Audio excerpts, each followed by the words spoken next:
ماشي. انت مونتاج ولا ايه؟ طب انا ما صورتش قبل كده. اتفضل يا ريس. يا باشمهندس نصر، اتفضل يا باشمهندس. دلوقتي ايه فايده الاثنين كوندكتور؟ ايوه الاثنين كوندكتور اللي راكبين على السخان. يعني هو عندك سخان واحد بس راكب عليه اثنين كوندكتور، والاثنين كوندكتور الكهرباء بتخش على واحد وتطلع على الثاني وتروح على السخان. يعني ايه لازمتهم؟ انهم الاثنين نفس الاداء.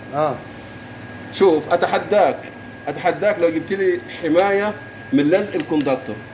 يعني الكوندكتور ده لما يلزق بالشكل ده يكون لازق بالشكل ده.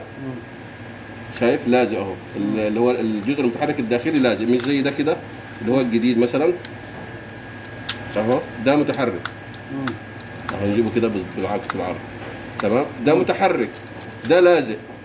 اتحداك لو جبت لي حمايه للسخان من اللزقه دي غير انك تركب اثنين كوندكتور ورا بعض.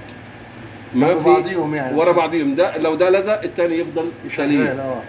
ما في كونكشن للكهرباء على طول مع السخان. ايوه، ما في حمايه ثانيه على لزقه الكوندكتور الا دي. لكن في حمايه من الحراره العاليه، الاوفر هيت، في حمايه من حاجات ثانيه كتير. بس لزق الكوندكتور ما له حمايه غير انك تركب اثنين كوندكتور على التوالي ورا بعض يدخلوا الكهرباء.